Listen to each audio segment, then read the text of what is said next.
So firstly, if you know what you like, say it. Their job is to Boobies!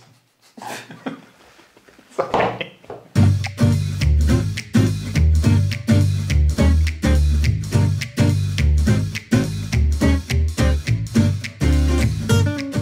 Hello and welcome back to Boozy and the Beast, How to Drink Better. Now you might remember that we did an episode quite a while ago now about how to order in a restaurant off a wine menu. But what if you go into one of those posh restaurants that has a sommelier in? I always feel slightly threatened in those situations. What is a Somm anyway, Libby? Isn't it just a glorified alcoholic who's found work in a restaurant? Well, no, it's a little bit more than that. In fact, it's basically a calling, I would say. So, yeah, Somms can be intimidating. You see this person approaching you with a bunch of grapes on their badge or something, and they know everything about wine, which is often seen as mysterious and exclusive, and hence why we're here. Can you even know everything about wine? You definitely can't know everything about wine. It is way too much, but Somms give it a damn good try. Why are we still filming? Just give up now. So basically, sommeliers tend to learn on the job because their job combines knowledge of wine, an extensive knowledge of wine, knowledge of the actual specific wines their restaurant or venue provide, hospitality and service, and it has to be incredibly precise. They have a lot of practical training going on there as well. It really wreaks havoc on your social life and your health. So they have terrible antisocial hours. I've spoken to Somms that go to the dentist every month because their daily wine tasting and training actually make their gums bleed. I mean, when you see those people coming towards you, they have really worked their socks off to get to where they are. It sounds like a lot of responsibility anyway, regardless if you're drunk on the job the whole time. I'm pretty sure most of them spit. If you open a nice bottle, they'll probably have a little sip. Just to check the bottle is okay. They're doing it for you. It is their job. Now you use that excuse quite a few times with cheap wine as well with me. What?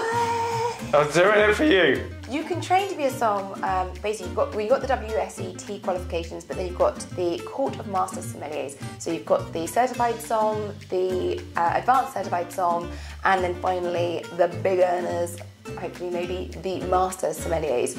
And it's grueling. If anyone has actually watched the films Somms, like Somm in the Bottle, yeah. Somm 3, they're really, I find them really interesting and fascinating. With those muddy trenches and the bombs going off all over the place and the little things, is that the difference? Slightly, I mean mentally, potentially, but slightly Was that different. the wrong Somm? It's the wrong Somm. Okay. It's the wrong Somm this time.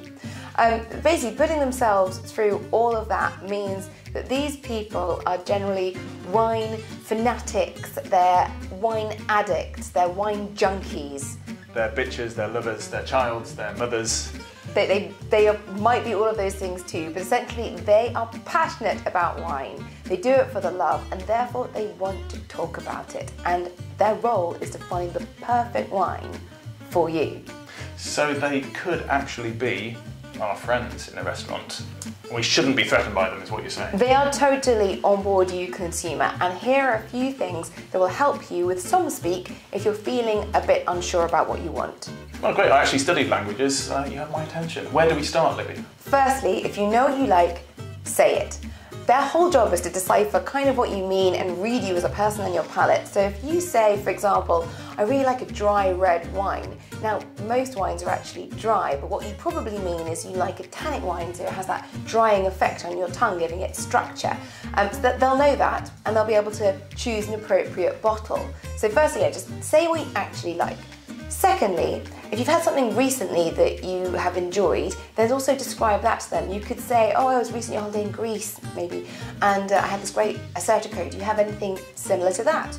Or, I really enjoyed this bottle of English squaries recently. Do you have anything that tastes a bit like that, or that sort of flavour profile? They'll be able to sort of match that up because their knowledge of their wine list is so good. So describe something you had recently, producer, region, grape, anything like that, and they'll be able to use that knowledge to your advantage. And so guide you through the wine list. Exactly. One thing I'm always slightly worried about when I do speak to a sommelier in a restaurant is the price thing, because I think, oh, hang on, they're wine experts, they're going to be recommending stuff at 300 quid a bottle, whereas my budget isn't. Yeah, I mean, I think that's something everyone shares, whether you're at a business lunch or on a date or just dining with yourself.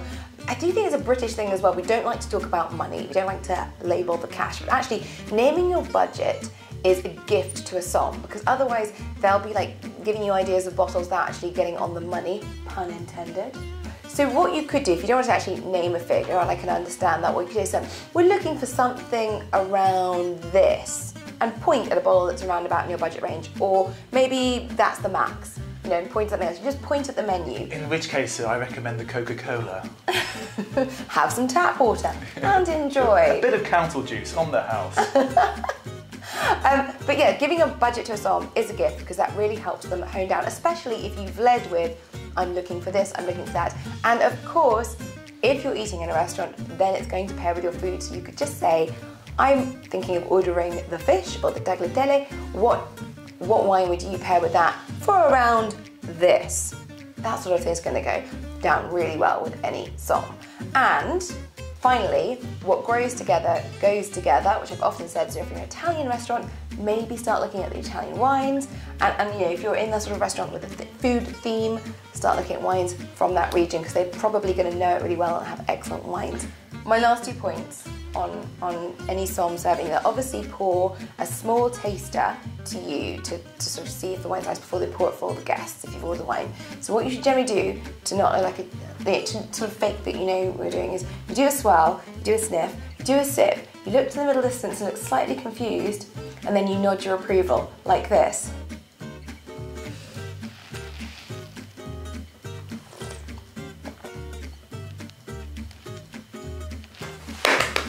Thanks, don't. And that's how you look like you know what you're talking about. Also, just as a side note, should anyone present you with a cork once they've opened the bottle at a really fancy restaurant, you might think that's weird. It's an old-fashioned tradition, and either you can leave it on the table when you leave, you don't have to, or you can pocket it as a special memory. Do not sniff the cork. Or eat it. Or eat it. Or eat it. You probably do both. Yeah, waste not, want not. I do actually have one final question, Libby. If I've ordered off the wine list myself, and I'm doing a tasting when it's poured for me, I'm checking to see if it's been corked or contaminated, or if the bottle's a bad bottle. If a sommelier has recommended a specific wine for me and poured some for me to try, am I still looking to check if it's a bad bottle, or am I sort of seeing if I like the wine and I approve of his or her recommendation? That's a really excellent question. So basically, in most sort of upscale restaurants, the sommelier will have, when they open the bottle away from the table, they will try a little bit to make sure that it's not a faulty wine.